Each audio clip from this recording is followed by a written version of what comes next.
we've started to, you know, like I'd never even thought. I'm from country New South Wales. Okay. I don't know too much, I guess. But yeah, I'm from like near Wagga originally. Yeah. And then had been in Melbourne for 20 years and loved it. But then sort of COVID was when I was like, I don't know if I want to be here anymore. Mate. Just stirred up so much shit, and there's still a lot of division, and that's where Then we came up here for the Ironman, and we loved the place. Oh yeah, so 2023 I think was my first, and then we had the gym then, so we couldn't just go. Fuck it, let's go. But then we came back the second year for the Ironman again, and we didn't have the gym then. We got rid of it, and it was like caught by lunchtime. Was looking on realestate.com, especially then. Would have been. I mean, the housing market here the last couple of years has gone a bit crazy, but yeah. So how long have you been up here? 12 months. 12 months. Just 12 months. Yeah, literally like last week.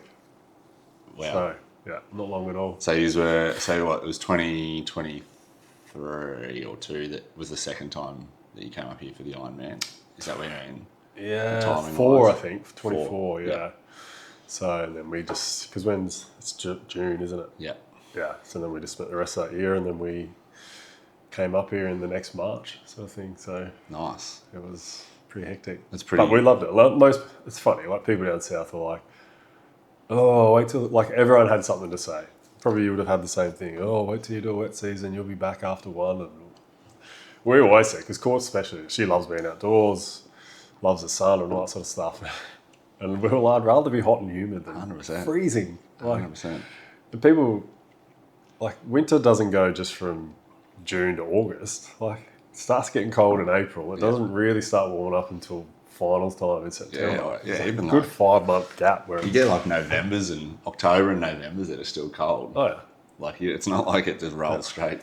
Once the month rolls over, it starts getting warm. Oh yeah, it's nice again. So it's been good. It's been good for the kids too. Like probably that's one of the biggest ones. Like you try and go to a park in Melbourne in any of those months, and it's either wet, cold, like dewy, any of those things, and you're like, oh, we can't go there, and it's no wonder kids get sick because everyone's indoors all the time. Whereas our kids have had, I think we all got a real bad tummy bug up here. I think we may have all swallowed a bit of water when we swam in one of the creeks, which fucking happens. Shit happens. Yeah. Well, you can't avoid everything, but no. Yeah. But that's it. Other than that, they haven't had colds or coughs or. Yeah, no, I definitely get. I mean, I work from home, so maybe that's why as well. But I definitely don't get sick anywhere near as often, and could not agree more. The humid, I'll cop the humid weather any day. Look, I've only done one wet season, so I can't. But it wasn't anywhere near as bad as what I thought it was going to be. This one was a long wet season, so yeah. Anyway, Wagga's 40. Like that's what I've said to people. I was like, Wagga's 40 degrees most of the time. Yeah. In summer, like I've been like I know it's different. It's different. I know it's different, but it's also very uncomfortable. And you can't just. Like I remember, I went back and coached my home team, Coolman, for a couple of years, and the first pre-season we had just like a 13-day stretch of 40 plus. It was like 3 days in between where it went to 36. It was still hot. Yeah. And then another, I think it was 12 days. Wow. Like, you still got to do your job and do all those things. You just got to get on with it. Yeah. So 12 months up here.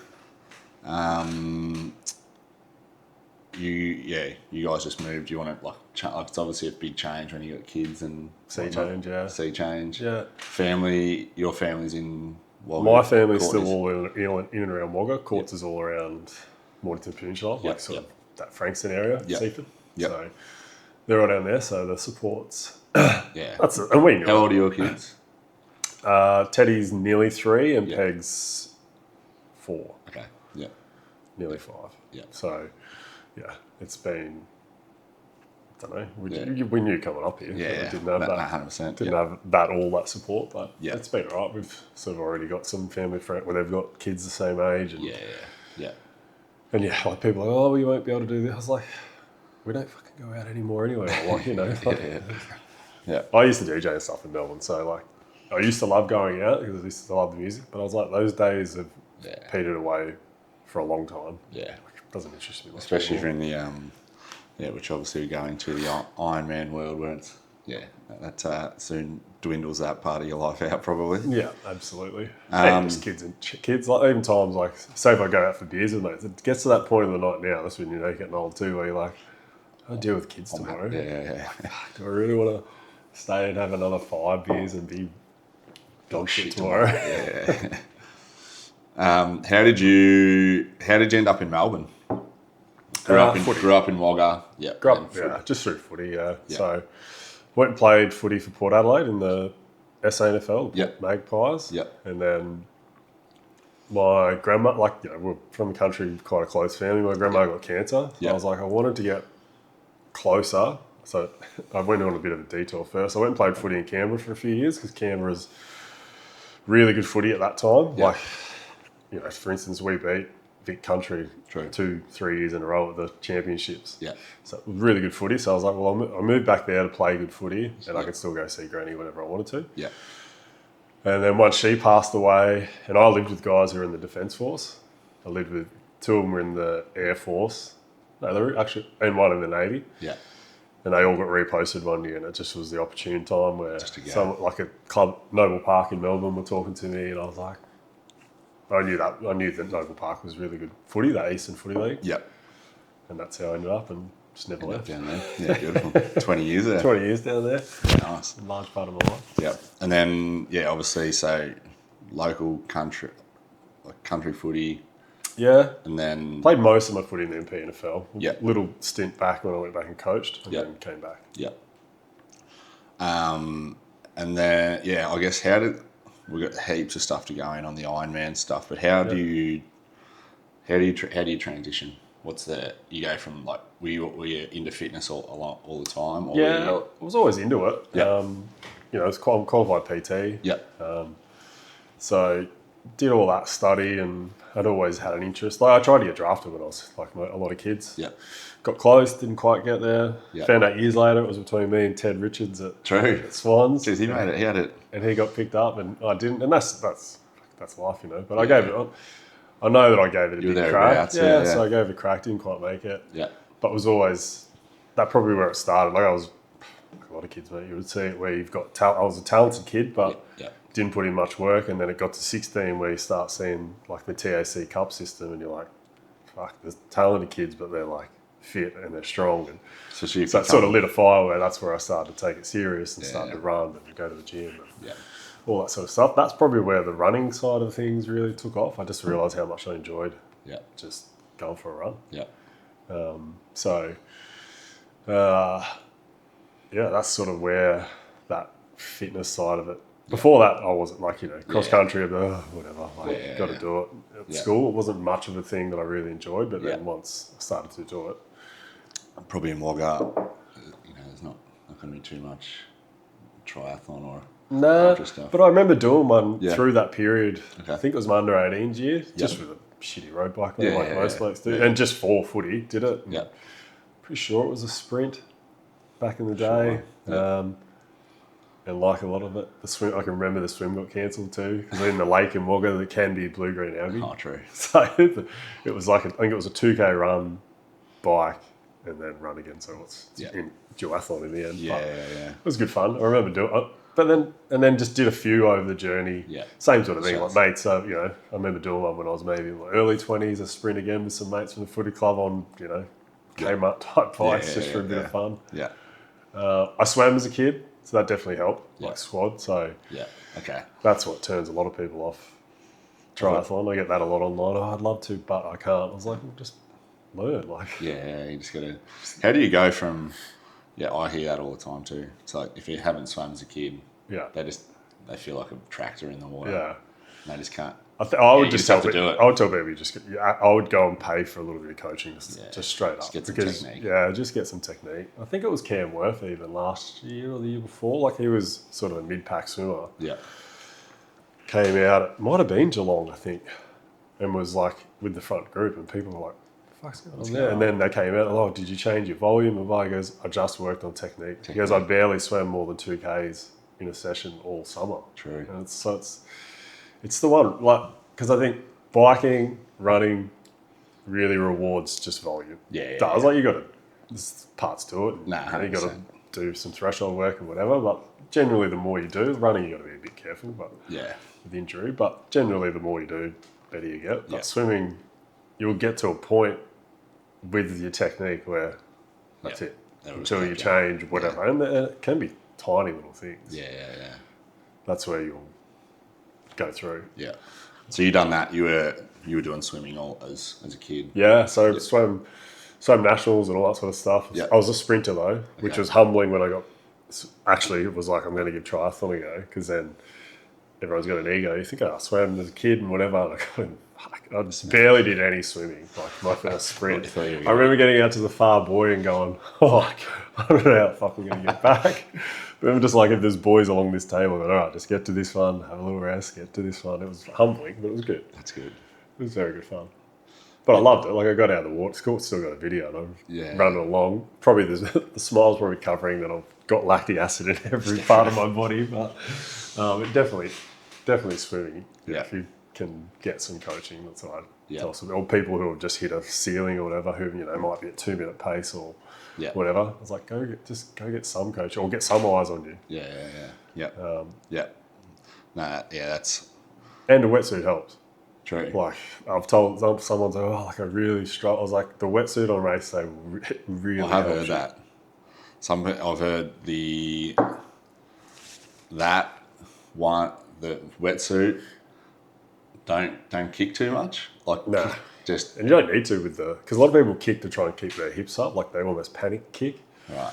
Whereas you can be a bit more like Just into like a groove. flow, Because your hips just stay right up. Are you using your upper body more because you're not really going to use your upper body in the rest of this? You try and save your event? legs a bit. Yeah. Try and save it. A lot of like the good coaches say try and kick a little bit the last, say 100 meters, just to get like blood flow back through your legs and true. stuff. I've never thought of that in a race, but it hasn't really affected. I haven't got onto the beach or whatever and don't feel like I can stand up or anything. I don't think it's too bad, but it does make a big difference. And almost like super shoes too. I think it helps. Like if you're a good swimmer already, you've probably already got a pretty good position. Yeah. But I think as well for me, it helps me heaps because I'm a bit heavier set too. And I've got big hips, so for me it keeps those hips up and I can fly along. Yeah, So dragging through the water. Yeah. So in was there a point where you finished? Did you finish footy and then you go, okay, I'm going into tries now, or did you? There was a transition period. Yeah. Because I was still into fitness and stuff like that. But if you had your gym. Yeah. But I almost felt like I just had that, not feeling, but that moment where I'm like, why am I coming to the gym? I was going to the gym and I was enjoying it, but I wasn't working towards anything or I didn't have anything on the horizon. So you did have days where you're like, fuck, I'm not going today. Or I might have had a session planned, but I might have just done like parts of it just to keep it moving. So I've always enjoyed lifting, but I just had that moment. And then there was the Mornington Running Festival. Yeah.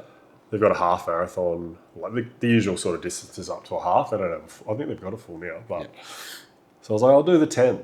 I'll do the 10K, and I did it. And it was without much. I was at that stage. I was still going for a run, but maybe twice a week. 5, 6Ks, nothing crazy. Yeah. So I did it, got humbled, but was like, Loved it. I think I found something here.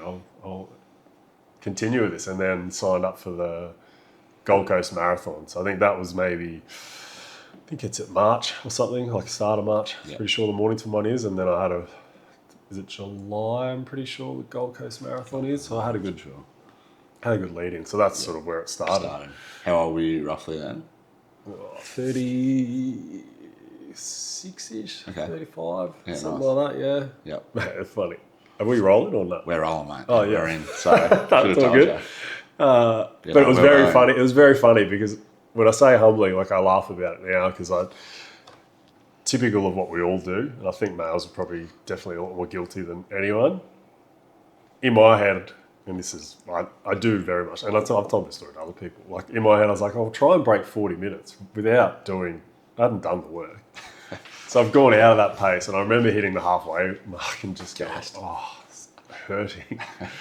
So then it turned into just a slug, like a real slug, and run for a bit and then not walk, but I have to slow down. People, flying past me, just cruising past. And she encouraged me. This lady would have been in her mid-60s, I reckon. And like that perfect running style, doesn't even got, she just cruised past me. And that's when I was like, Lou, come on. Like, tag on, and I did. I just tagged onto the back of her and I ran with her for the rest of the way. But it was a good experience. I think I did 42 minutes or something like that. But yeah, and you just went out and then just died. But it was a really good experience too because she was so supportive at the end. Like she's like, she's been running for 40 years and all that sort of stuff. But it was a good example too. Like she's still moving, running 42 minutes. It's crazy. She would have been in her 60s somewhere in that range. Yeah, but it was good. And then Gold Coast Marathon and away we went. Rest was history. Yeah. 30, if you don't. So how old are you now? Sorry, if you don't mind me asking. 43. 43. Nice. So yeah, so it's pretty not late, but to get into it at 36. Yeah. And triathlon was even later, really, because I had those years where I started to do the running, did Melbourne Marathon. Okay. That was more just like marathon. More running, running stuff. Yeah. And then and then COVID happened, which for everyone happened, and things got shut down. We had the gym, and that got shut down, obviously. So we decided to have a baby. There's nothing else to do, and I wasn't getting any younger either. Like we were always, wanted to have kids, and it's like, well, we wanted to go. We were planning to go overseas to Europe but then it's like, well, the world shut down, so we're not going to be doing that. So we had a little baby, and then, as I spoke to you online, Peg was a week old, and then that's when I had a heart attack. Yeah. Which I've got a confession. I didn't listen to it because I wanted to save it. Yeah. For this. That's all right. So, I deliberately didn't listen to it. But I didn't want to tell you. So I'd been running and all that, and then COVID, baby, and then Peg was a week old, and my world got turned upside down. When did you have what? Were you just at home? Were you running? Were you work? I guess this is a good story to share because a lot of, there's a reason women live longer than men, generally. It was like Wednesday. I was just when Court was heavily pregnant, sort of running and stuff just dropped off a little bit as it does. Like you've got other priorities. Yeah. Decided to go for a run on Wednesday morning, and it was actually one of those. Peg's born in July, so it was quite fresh. And it felt, sometimes where you feel like you just need to have your back cracked or something, or you can't get that last bit of air in. That's all it felt like. True. And so I came back, and Court goes, I thought you were going for 5K, because I only got a kilometre up the road. Got a K up the road. It was like this feeling, I couldn't shake it. So then I came back, and Court goes, and I didn't think anything of it. So when people say good on you for going into hospital, I was like, well, I didn't at the start. I said that happened on a Wednesday. Saturday morning, went in to go to the gym to do my own, everything was still shut down, but I was lucky I could still go to the gym because I could go in and go through the back door and do a workout. Yeah. Sort of said to Court, I'm going to jog down, do some strength work, and then I'll just jog home because it was about 2K to work. And again, kilometre in, same sort of feeling came back, and that's when I got a bit worried. I wasn't like rushed to go and do anything, because it wasn't pain, and that's what I try and tell men especially. I wasn't in pain. I felt a little bit like that something. When you're trying to get a yawn in or something. Yeah. But then Sunday, just on the lounge, had Peg on me, and the same feeling came when I wasn't doing anything. And Court looked at me and she's like, "Are you all right?" I was like, "That same feeling's back." She goes, "What do you want to do?" I said, "It's the third time. We probably should go and get checked out." So I'm like, "Yeah, no worries." So again, getting in the car, we weren't overly, there wasn't panic stations or anything like that, but got in there, and again, we forgot COVID. So I've gone straight in because Court's dropped me off at the door. She goes, "I'll go find a park." We all know what hospital car parks are like. She had Peg. Court's come back to the door, and obviously the security at that stage, like for anyone who wasn't in Melbourne, there was security everywhere. So security's like, "Is it for you or the little one?" And Court goes, "Oh, it's for my husband who's got some chest pain." He goes, "You can't come in." I was like, "What?" He goes, "You can't," because it was, that's what it was at the time. Yeah. So I've had to line up, told them what my symptoms were, and they're like, "Sit down there." And that's when, they just said, "Just sit there." And I was like, "All right, no worries." And then within probably less than a minute, Lewis, I was back through, and I was like, what's going on? They're like, well, you've got symptoms of a heart attack. What? True. So then sat down, they took bloods, and then, my troponin levels they weren't super high. Like, it wasn't, like, it can be your levels can be in the thousands, I think. And mine was in the hundreds. So it wasn't, like, huge. But then, once they did, you have to do an angiogram where they go through. So they put a stent in mine. I had a 92% blockage in my LAD, which is your widowmaker. So that's but mine, sort of a weird one. It was more, so usually they're like plaque break-offs or, they get blocked that way. Yeah. Mine was like a garden hose that just, for whatever reason, collapsed on itself. True. Like, so, and they'll never know because we didn't see it before, but I could have been born with it slightly, and then over time, it's just sort of kinked a little bit more. Could have been stressed because of the gym. Yeah. Obviously, our business was shut down. Yeah. Just had a baby. Those things could have contributed to it too. But it's crazy because the symptoms are just so little. Yeah, and that's what I try and tell men. I'm like, it's obviously the big movie heart attacks happen. You know what I mean? Like that's what I tell them. The big massive ones, they obviously, I'm not saying, but also sometimes it can just be that little pain in the shoulder or like you know. So I try and tell them, don't go and get it checked out. Especially like you sort of had three. Three little warnings. Like you wouldn't always get 3 warnings. No, and I remember sometimes it's not one or. Yeah, that's what I mean. And they can go undetected for so long. And I remember being really upset. And I had no one there to support me as well because court wasn't allowed in. So that was probably true. That was probably the worst bit too. Yeah, I do remember, and I still think about it as well. I had an old nurse, and obviously everyone's in masks and all that sort of stuff, and it was pretty full on time. One of the old nurses, because I was obviously in tears and really upset, and I didn't know a lot. I knew what a heart attack was, but I didn't know what the process was going to be after. Like I thought, am I ever going to be able to like run again and do it? Like now that I look at it, you sort of laugh, but at the time you didn't. 100%. This older nurse, took her mask off, got up on the bed and put her arm around me and just supported me for 10 minutes. You know what I mean? And I'll never forget that. I can't remember that lady's name, but I'll never forget her doing that because it just reassured me. Yeah. In that time where, I had no one. And we all know what hospitals are like. You're in a room where you don't know anyone and it's dark and it's, because this was at night too. Yeah. This was like probably, by the time all that happened and I got tests and the blood results back, it was probably 11, midnight maybe. So, it wasn't a great time. No, that would be crazy. The uncertainty of it all and if you're thinking maybe am I just going to be able to do nothing? Yeah, is it just going to be I'm only going to be able and to you're go in a for hospital, a walk? Or everyone's got masks on. Yeah, but no support there. Then it turned to anger too the next day. I remember being like really angry because I've just always thought, I've looked after myself pretty well. I'm a typical bloke who I enjoy a beer and those sorts of things as well. I'm not a teetotaler, that's for sure. I always generally looked after myself and being pretty angry. And the cardiologist sort of picked up on that. He goes, you seem pretty angry. I said, well, I've always sort of done this and then this is the end result. I said, it feels like it's all been wasted. He goes, Lou, you had a 92% blockage. He goes, if you weren't fit and healthy, he goes, you wouldn't be here. He goes, a lot of people don't make 92%. He goes, they're done. Wow.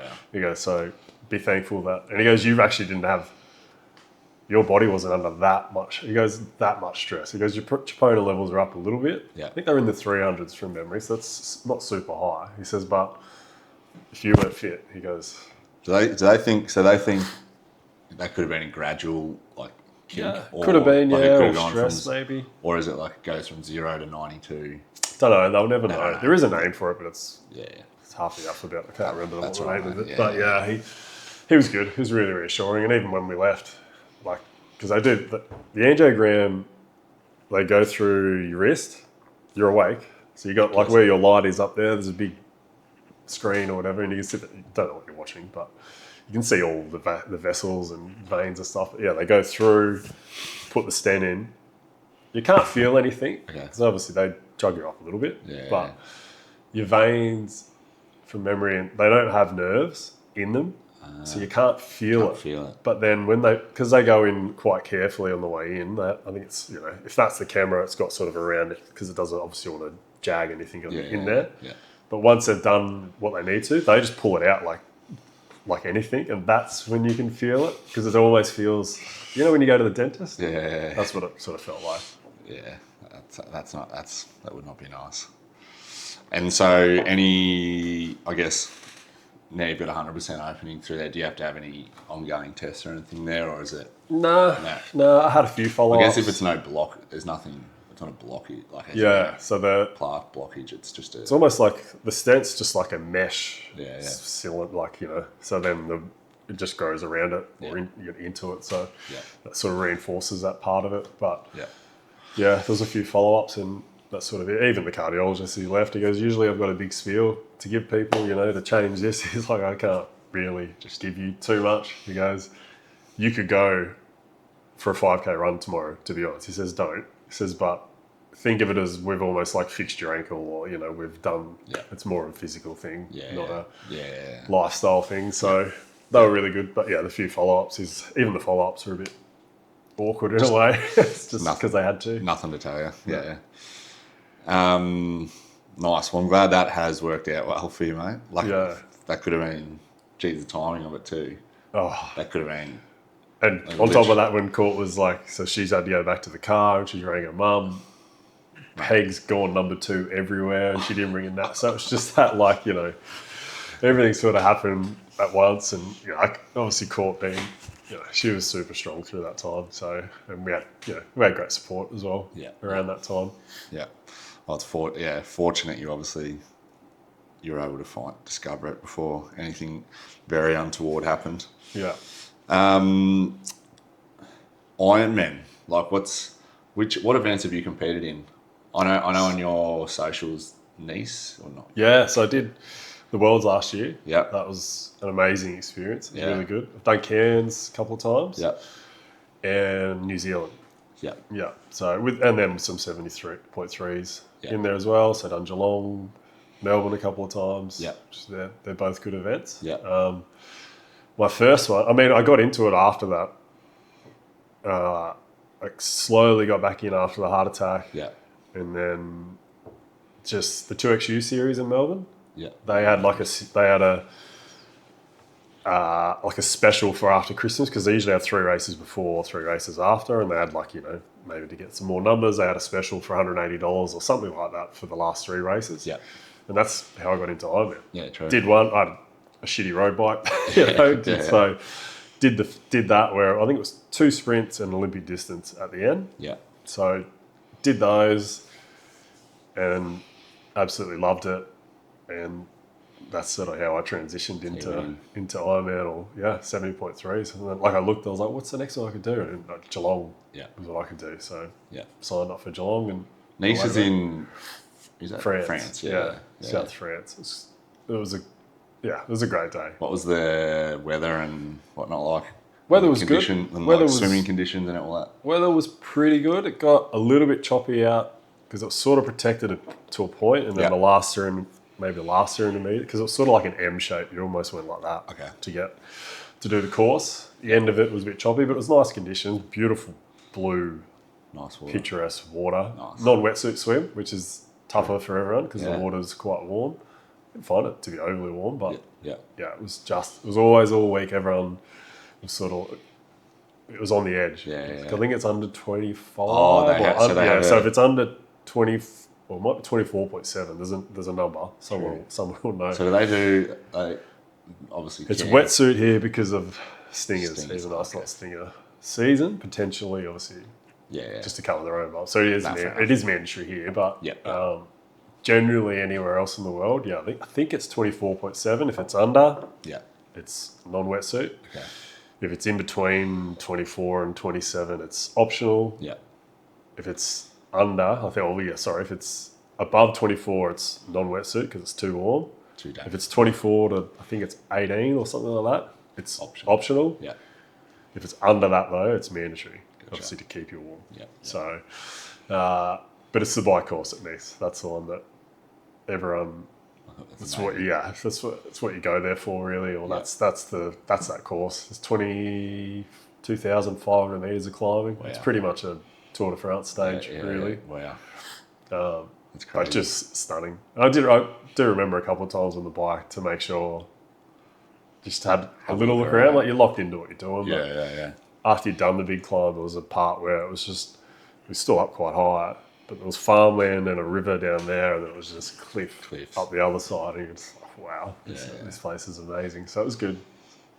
Pretty calm. It was a pretty calm day until we got back down into Nice for the run. I don't know if you've seen like the highlights last year. No, I haven't. No. Of the men's race. You can on YouTube. Have a look, on YouTube, you can see 5 of the best men are all in a line, but they're sort of like that. It's because the breeze was like the headwind, so it was tailwind out on the run, and then on the way back it was. Were they taking turns to, or not really? Oh, not really. The Norwegians were like, "You guys can do the work." Yeah, right. It was still a nice day though. Yeah. Probably kept the temperature down though. So there's always that give and take. That's what. It's so funny with the Ironmans, like the conditions. They're just not comparable. You've got a Geelong, Cairns, Nice. Yeah, that's why when there's a world record. It's not really. And you can't even compare if you do Geelong one year to the next year because the conditions are going to be so much different. Yeah. So especially in Victoria. Yeah. Geelong's. I've done Geelong once and it was beautiful. This year again, I went down and watched this year. I had a guy doing it that I was coaching. We were going down anyway, so and it was crystal clear, like just calm. Yeah, it's in that little protected part, where the swim is. Yeah, it's like class there. It's always really fast swim times. Yeah. But it was great, and that's for anyone out there, that's the to's and fro's of the conditions. Even here, when it's been super calm, people it's going to be super calm. Also means it's going to be hotter. Yeah. Do you know what I mean? You've got no breeze to cool you down. Happens a bit where then people get on the bike and overcook it because they want, you see, you get excited. You see numbers on you're like, I usually only average whatever and I'm 3 or 4 Ks over it. So people get excited, get to the run, and they're like, they're done. I've cooked it. What's the, in terms of difficulty, what's the Cairns course? Obviously what's the climbing? About 1,000 meters, which Ironman terms is probably in the middle. It's not like people. It's more of a rolling course. Yeah, it's rolling from like Rex's to the next sort of 10K sort of thing, 10-15K. So it's I would say it's more of a faster course, but it's the conditions here. Yeah. So last year they had a pretty tough day. I don't know if I did watch last year. It was hot. It was windy. So it's the conditions are probably what sets Cairns apart from from other courses, I guess, in Australia. Same with Busso though too. Like people go to Busso for a PB, but you can also get it's pancake flat. I think there's 180 meters of elevation. Wow. Like it's just there's nothing. Which again, it comes with its challenges. I was chatting to a girl who's doing it, and just sort of. I said, look, I don't know if anyone's warned you. I said, and yes, it can be super fast and it's calm. I said, but it also can be 40 degrees and blowing 40 Ks. When's the Busselton? December. It's usually early December, so it is a fast course, but the wind can kick up. Hot.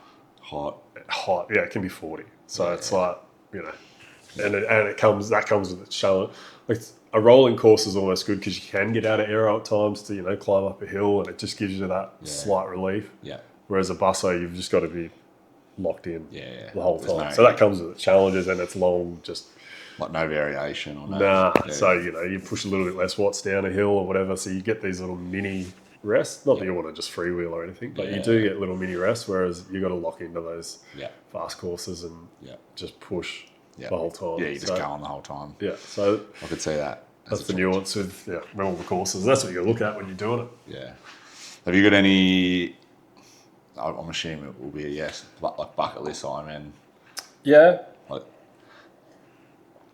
Look, I'd love to get to Kona. Yeah.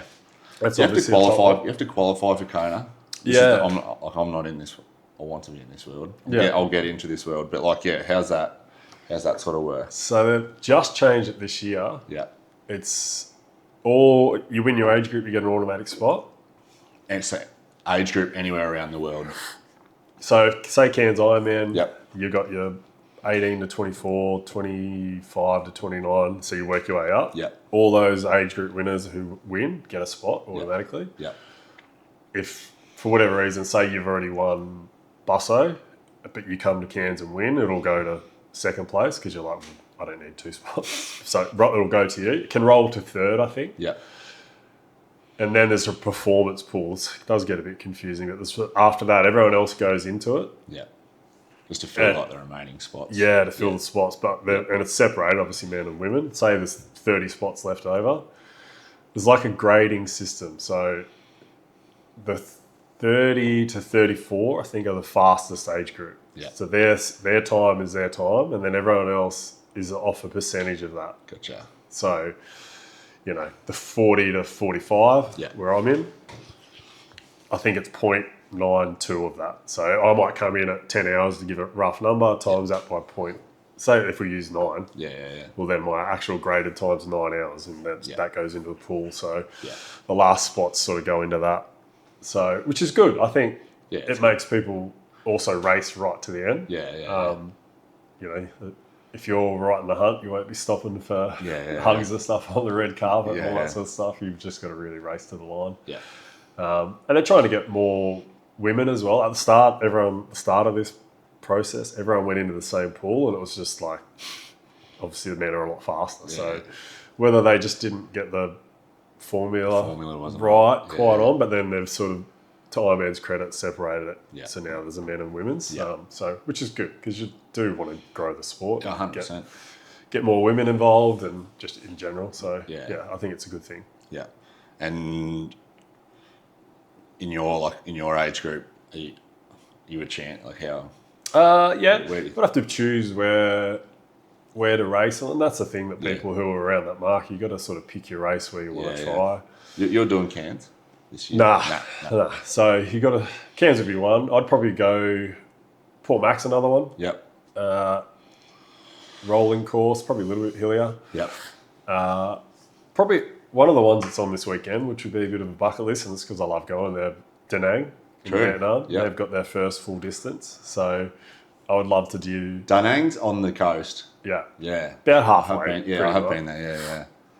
So they got their first. They've had a 70.3 for a while, and then this is their first one. Full, yeah. So that'll be one I'd love to give you a crack. Like, there's a couple of the Asian ones that I reckon would be a good...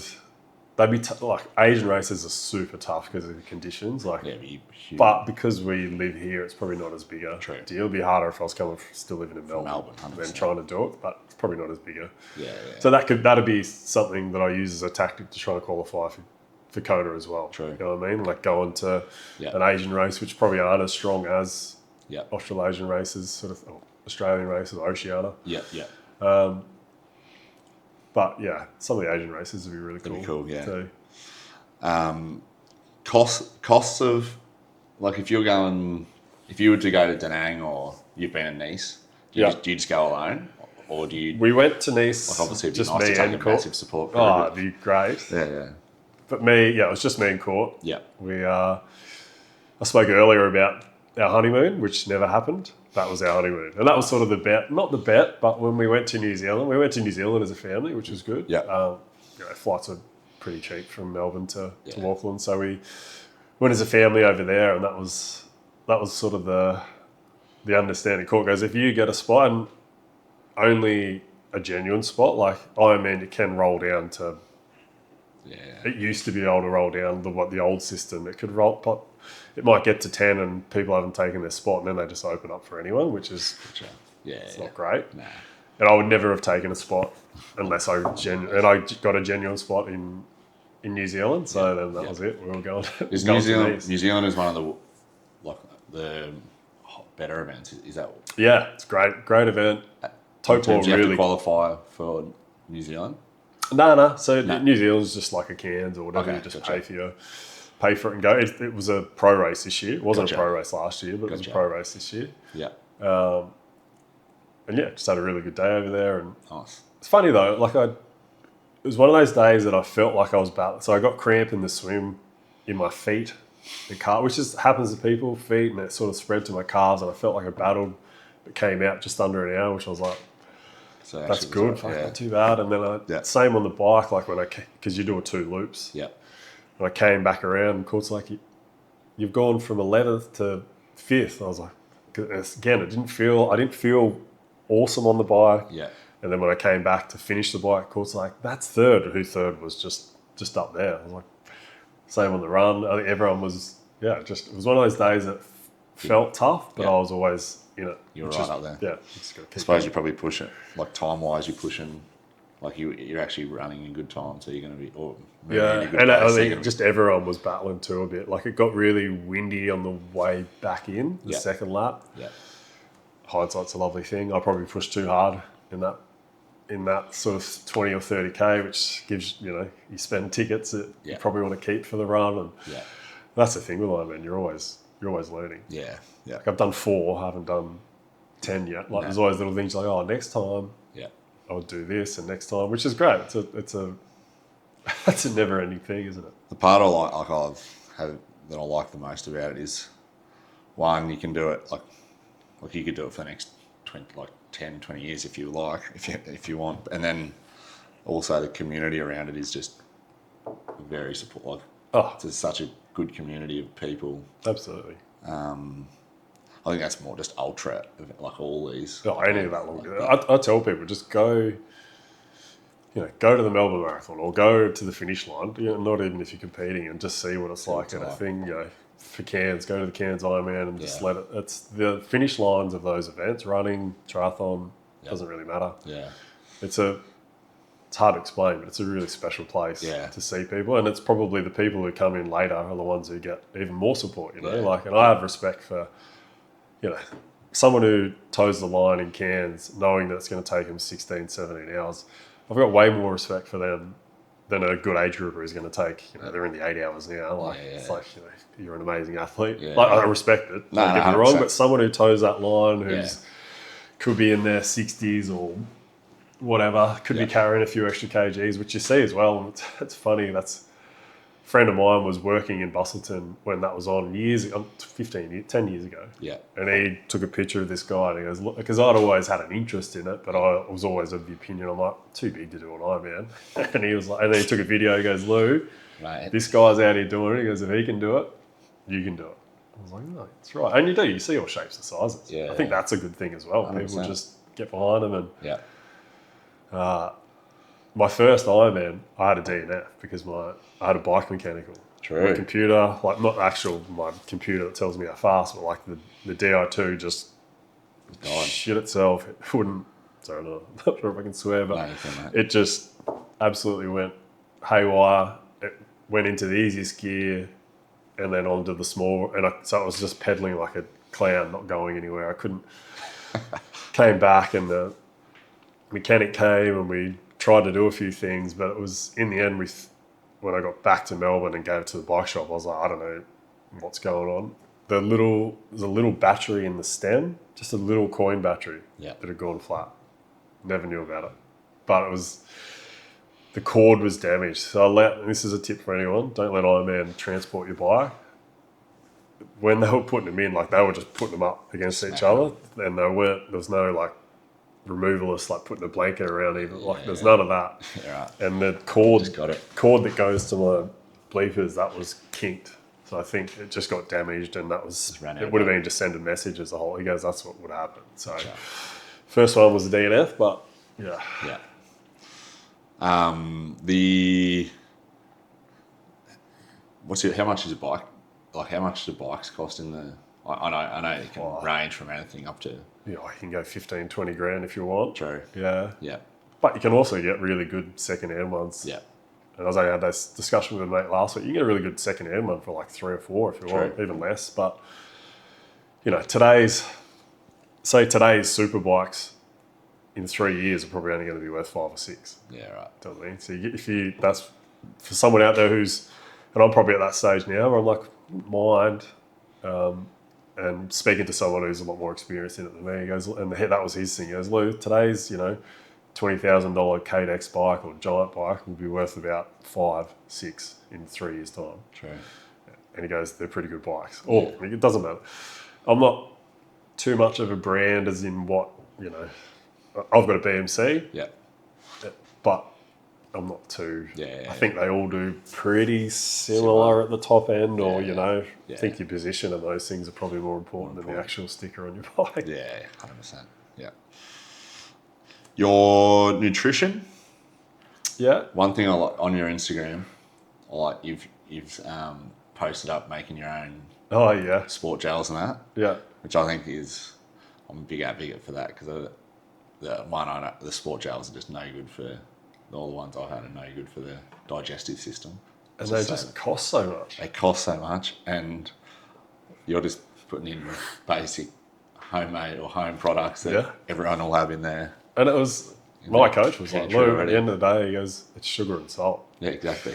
Celtic salt, look, it doesn't have the full profile for your electrolytes, for, your potassium and magnesium or whatever, so it mightn't be, optimal, but, the rest of it, I'll use brown sugar and some maple syrup, so you're sort of still hitting two pathways, because that's how people are, carbohydrates at the moment are a big thing where you want to try and get in as much as you can stomach, but you need to do it through, that ratio that they do. But I just, for instance, to give listeners an example, like if I go out for a 5-hour or 6-hour ride and I want to do, say, 120 grams of carbs an hour, and I use it, and I did it once when I first started, I used Tailwind, which is about $80 a bag. It was gone in 2 weekends. Yeah. Whereas, like my court's a naturopath, so she's got accounts with like bulk nutrients and obviously other things as well. So I don't have it at the moment, but we got multidextrin, big bag of it, which was about $12 or something like that. Yeah. Use that, brown sugar, there's two forms of carbohydrates. Yeah. And then used bulk nutrients have an electrolyte as well. Yeah. And again, really well priced. Yeah. I think it's 80 serves or something like that. I would just put in 1 or 2 of them. Done. I think we figured it out per ride. It was about $2.80, something like that, as opposed to close to $30. Yeah. So, and I just tell people that if you want to use the brand stuff, you can still get it and have it there, and you use it maybe for a key session or whatever. But your body doesn't know if it's Morton or if it's brown sugar from Coles or Woolies. You know what I mean? Like it doesn't really know the difference. So you can use the other stuff. All right, I've got a key brick session.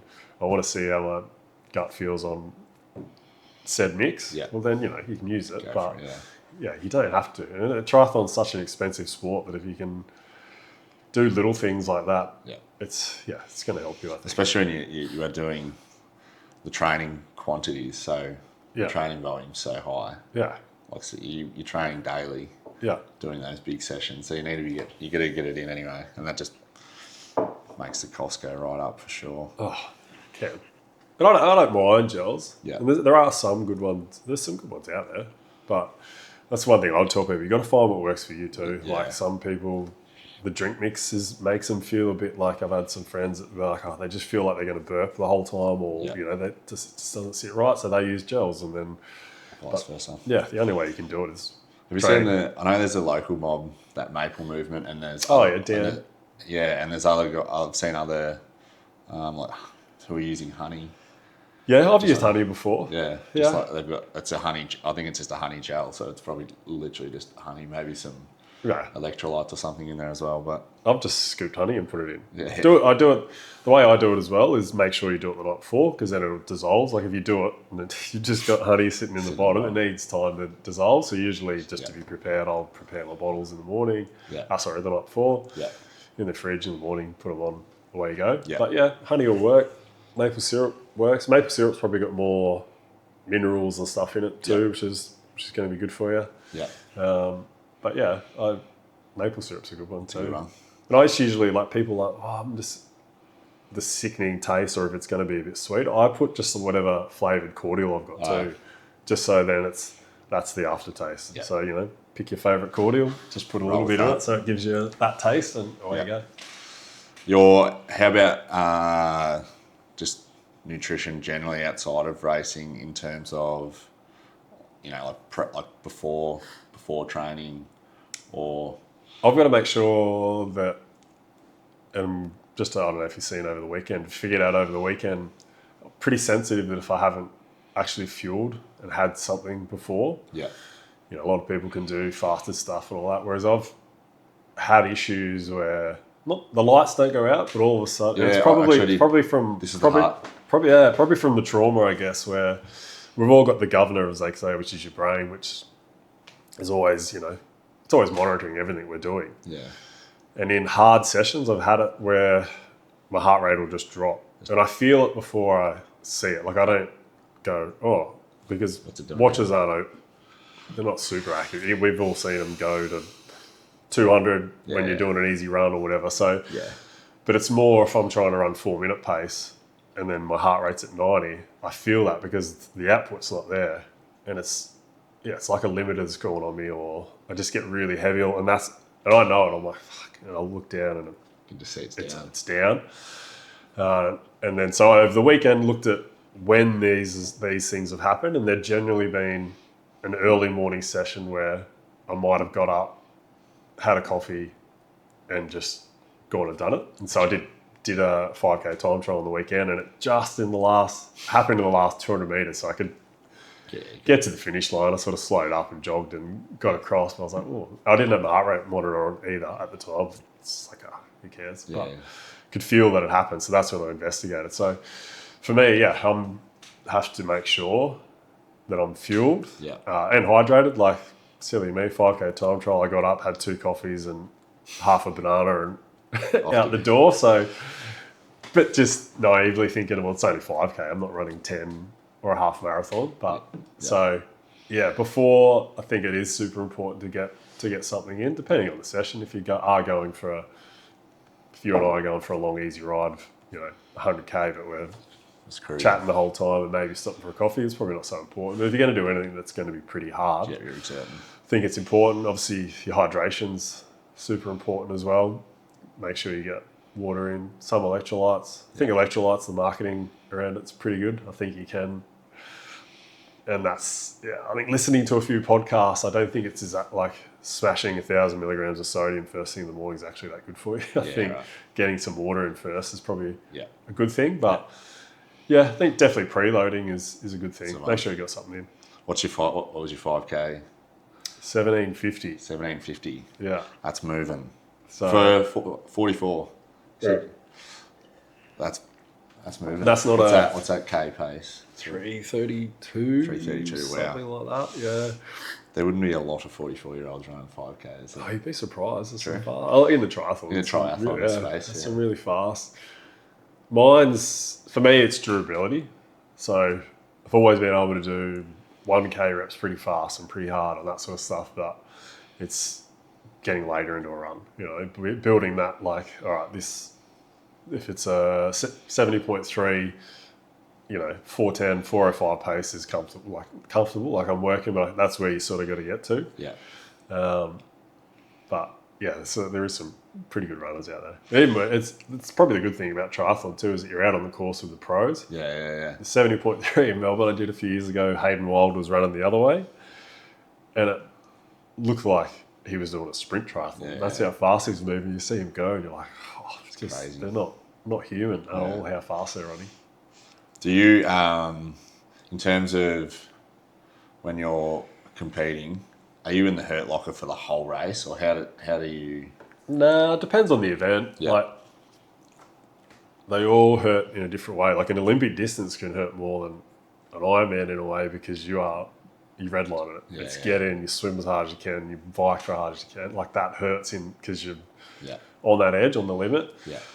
70.3s can hurt because you were pushing. The Ironman hurts in a different way, just through fatigue. Yeah. I find everyone's going to have a different experience. You've got people who have been doing it for a longer time who are, you know, they're going to have a different perspective, but it's more just that like exhaustion type hurt. It hurts, but you really got to temper your effort. Yeah. You know, it's the saying, you can't win it in the swim, but you can lose it if you over swim, especially Cairns, anyone that's doing it for the first time. Like, you don't want to swim super hard in Cairns, especially. The water's pretty warm. Yeah. You know, I know of 2 people last year, friends, who came out of the water and their heart rate was 180, and they just couldn't get it down for ages. And then, you know, you're on the bike. They finally got it down, but then your body's taking a hit. So it's Ironman. It's exhausting. You want to temper your effort. You want to make sure you've got tickets for when you need them on the run, especially. Yeah. Do you monitor your heart? Is that how you track your output, your heart rate during a race? Yeah. Obviously, I mean, the swim you swim. Yeah. My heart rate is on the bike computer. Probably you look at watts more. Yeah. Keep an eye on heart rate. Like you don't want it to be sky high, but probably keep an eye on watts, which you should know going in. Like your coach would be like, all right, I want you to stay in this range, whatever that is. And everyone's different depending on how much you weigh. And, but, you probably give a range, especially going up hills and stuff. Like my coach now will be like, cap it at this. Because being a big guy, I come from a footy background where it's more power. And, I can send it up Rex's lookout and you sort of, because you'd probably get a bit insecure that being a bigger guy, you slow down a bit more up the hill. So you go, you send it a bit more. But those spikes in effort catch up with you over the day. You really do burn through glycogen. So you want to try and keep it. So watts on the bike, and then keep an eye on the run. Probably is where you'll keep a bit more on it. And again, you should know roughly. I've got to keep it under 150, or if it gets to, and everyone's different. Heart rate's so different. You and I go for the same run. You might be 155. I might be 130. It doesn't mean it's just genetics, but you want to make sure that you're probably on the runs where you want to look at it. The hot races are probably where you want to keep more of an eye on it. Yeah, it's going to go up. You're into the coaching as well. How long's that? So if you obviously had your gym, for years. Had the gym for years, and then started, did some mentorships and all that sort of stuff through that as well. Because it doesn't, once you do, I tell people once you do Cert 3 and 4 is a very entry level sort of qualification. So you sort of upskill from there. But I love the coaching side of it. A lot of parallels between strength training and endurance training. Like it's progressive overload. You know what I mean? Like it's the same as strength training. I can give you a program that's way too much, and within 3 weeks you'll be injured. It's very similar. And you got to sort of build that base strength, and then you can layer stuff on top of that. Because I think even some of the stuff you've shared and Ben shared, and that, like the non-sexy sessions are the one that people don't really talk about, but they're the ones that move the needle the most. The 25k run at 5:40 pace, just tick it.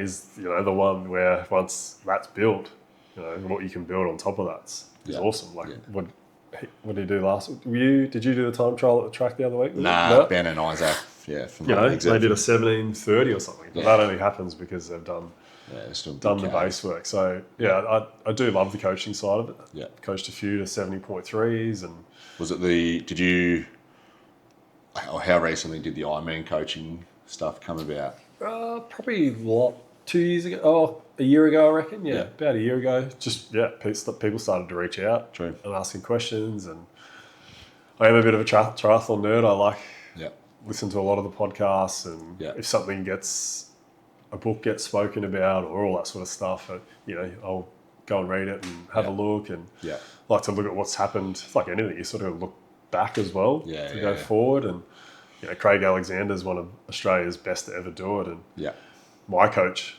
even pointed out,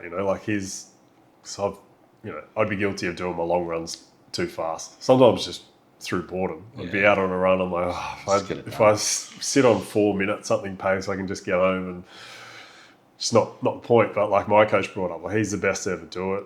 I think he was running very low 2 hour 40s in non-super shoes, like running in, the old race flats back in the day. So you can imagine what he would be running now. All his long runs were 5 minutes 40. He's like, Lew, he used to run all his long runs at 5 minutes 40. I was like, it's a good one. And seen Ash Gentle as well, who's one of Australia's best at the T100 sort of distance. And it was a YouTube series on her, or like one thing. They're like, we're going to go for the long run. And the guy asked her, how fast are we going to run? Like in 4, she's like, nothing special. She goes, it'll be 5:20 to 5:30 pace. So I think that's one part that people the slow sort of runs miss. are the biggest hack. And rides too. Like just get out with your mates, and probably look. You don't want to stop as much. Like a lot of people take the piss on the bike where they have 2 coffee stops where you stop for 20 minutes. Probably don't want to do that. Yeah. If you're doing an Ironman, you want to make sure that it's that continuous. But again, my coach, he'll cap it at 240. I don't want you to go over 240 watts, which for me is pretty low in general. It's easy for someone who's like, I'm 92 kilos now. Yeah. I was 101, 102. Not even like, it's only been in the last 3 months that I've lost that 10 kilos. I was just like, and I know weight's a bit of a touchy issue, but it was easy for me to do It was easy for me to do 240 watts. But he's like, that's what you cap it at. I remember the first couple. I was like, this is stupid. Like, I'm not doing anything. But then when it came to doing the harder stuff, like, that's when you're like, oh, this is working. What's the the science behind it? So it builds your mitochondria. Like, just makes you a lot more efficient. Yeah. You just got a lot more of that endurance base. Whereas if you're always just pushed, so you want to make the easy sessions easy. Yeah. So then when you do get to the hard, you can go hard. Gotcha. Like, it's not that sort of in the middle sort of stuff. Like, a lot of people would do that. Say your easy run, they turn it into more of that. Like, say if they're meant to do 5:30, they do the last 10K at 4:40.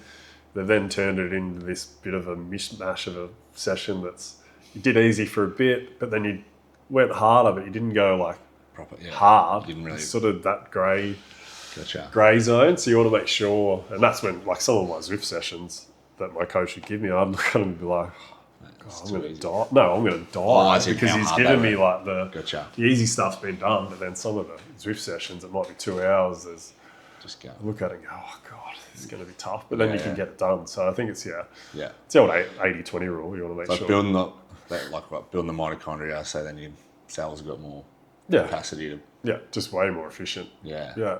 You can do fat adaptation through that time too. Like, you don't need to smash 120 grams of carbs an hour if you're going for an easy, easy, say you're going to do 100 kilometers for a round number. Yeah. But just cruising, you probably need to smash. Maybe 1 gel an hour is enough just to keep some form of glucose in there. But keep it easy. That's a good time to do some fat adaptation and that sort of stuff. So do you like a training week, just like a general, like, are you aiming for any events at the moment? Or not at this stage. No, not at this stage. Just coming off like a big year last year, sort of reset this year. Was looking at maybe the Cairns 70.3. I might do Melbourne at the end of the year. That's obviously a chance to go home and catch up with Court's family. Maybe my family will travel up as well. Court, I'm training my wife. She's going to do the Cairns half marathon. So, and she's comes from a strength background. She's not necessarily a runner, but she's been really enjoying it the last little bit. So that's good. What's your, without giving away all the secrets, obviously, but like a training sort of, what's a program? What's a weekly program look like in terms of the splits? And so for me, if I use like Nice and New Zealand type thing, Monday would always be a long swim, not hard, high intensity, but be a 5K swim, get in the water. Generally, like longer sets, but pretty easy. Because you've come off usually a big weekend. So Mondays would be that. Tuesday was always an easy run for an hour. That built to 80, 90 minutes, but like an hour, say, run, easy run, just zone 2, keep it nice and easy. And I would usually do a gym session that day too, somewhere. And look, gym session would only be sort of 30 minutes. Pick maybe a main lift, whether it's a back squat and a couple of little accessories around it. Wednesday was always like the main trainer set day. That was always the day of the week. I'm like, all right, I've got to go into war today type thing. So that was always a really, really tough session. Thursday was that easy run again. That one could have some, 5 minutes at race pace and all that sort of stuff. Obviously, this depends on where you are in your build, but generally that was an hour, and that sort of built out to 90 minutes too. And there would be an easy short swim that day. It's Thursday. Friday was an easier day because you've got the weekend. So that usually got mixed up. That could be an easy shorter run and an easy bike to be roughly 2.5 hours in total over those ones, but generally pretty easy. It could be an easy swim again. And then Saturdays and Sundays are your big days. So Saturday would be generally my really big ride. So it could be anywhere from 4 hours to 6 with a run off it. The run off it sort of built as well, so brick. So I think for Nice, my biggest brick was 6 hour ride that had 4 times 40 minutes at race watts and those sorts of things into a 2 hour run. So that was the biggest brick I did. And then Sunday was the long run. So fatigued, that's sort of the way. And I think it makes a lot of sense. You're running fatigued in the actual race. So it would be, at the start of the block, it would be just all easy. And then as you get more race specific, that sort of run extends, but also has race pace stuff in it. You don't want to do a whole 35K at race pace. Like, that's going to hurt you too much generally. But there might be, for instance, if it was a 3 hour run, it might be 2.5 easy. And then the last half an hour, you kick to race pace to see how that feels. That gives you that, is it too fast? Is it too... No, that felt great. It sort of gives you that little test or to see how it feels, Would you ever do a full event out, like just as a part of the training? I think a good... Run. I think in my head plan next year will be to do the Cairns 70.3 into the Port Mac full. So I suppose you can just do a pre-event into a... I'm almost thinking like, it's a Wednesday, I've got a day off, I'm doing an Ironman, but... No, because I reckon you got to think about, you got to keep stacking days. So if you do something where you do, let's do a 70.3 style training session on a Wednesday, if that zaps you too much for Thursday, Friday, and then you go and do your long ride on Saturday and that's cooked as well, you're sort of not going to get the most out of it. Trying to stack it without over... you could maybe do it over 2 days. True. Where you did the swim, hard bike, and then a run the next day. But even if it was safe, we use a 70.3 distance, maybe cap the run at that 17, 18K, do 17Ks at race pace to see how that feels. Something you could do over 2 days, and then that's, you should be able to recover okay. But I think doing a full simulation, which I've done in Ironman, where it's been over the weekend.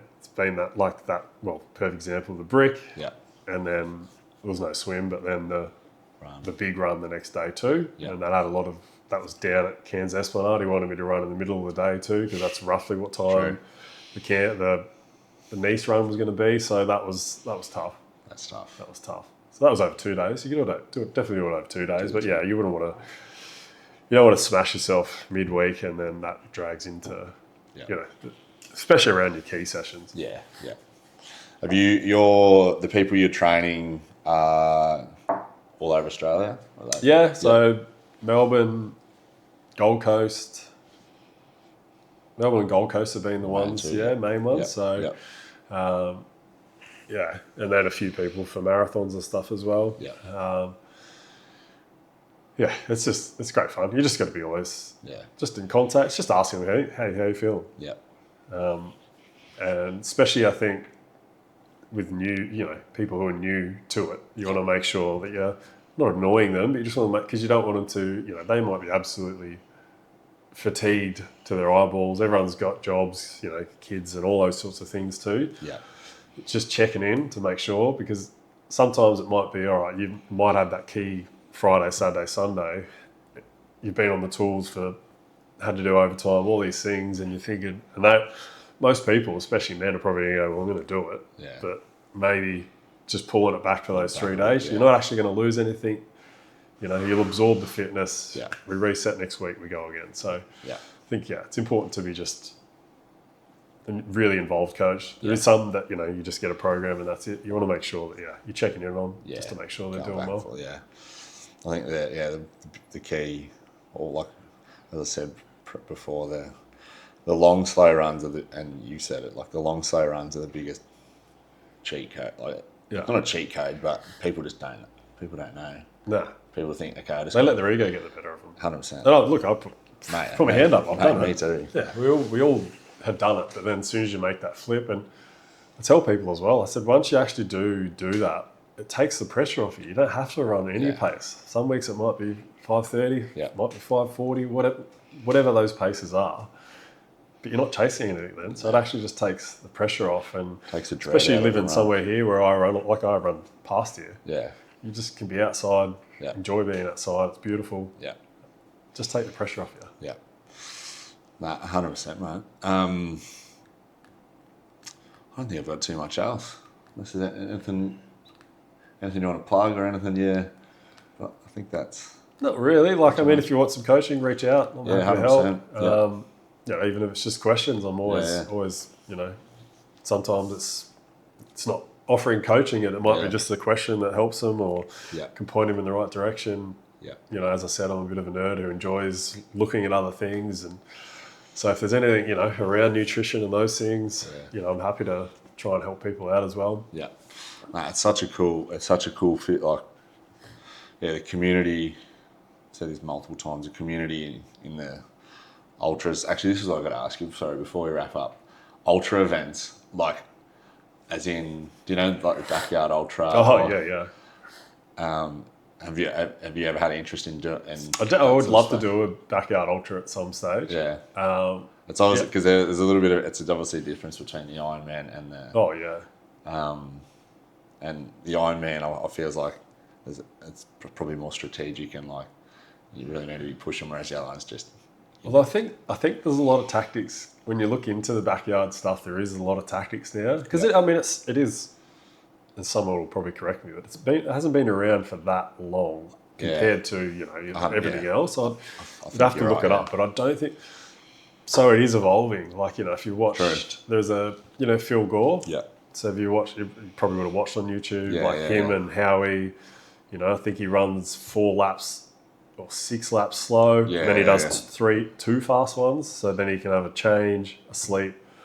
So, he's got tactics, system, and then he's got a system. So I think it really will evolve. But I would definitely love to do one. The Cairns one is probably one of the most brutal ones in the world because it's in November, which is it's pretty hot up here, pretty humid. So 100%. Definitely like to do it. I would like to do, and I'm pretty sure it'll just be to tick a box, to do 100 miler. Yeah. I say that now, but I think I would like to do one just to experience it and see what it's like.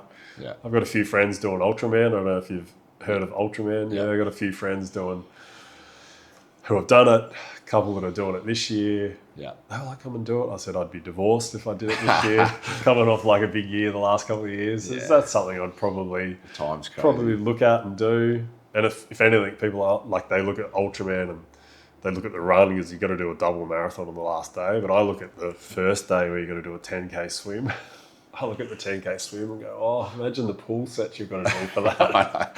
So that's what I think. But yeah, definitely some of those other long distance events definitely would interest me. 3 Peaks in Melbourne. Yep. Bike race. Is it a race? I've got a good mate who has done that a couple of times. My brother's done it. He's a cyclist. He found cycling through, you hurt his knee. Yeah.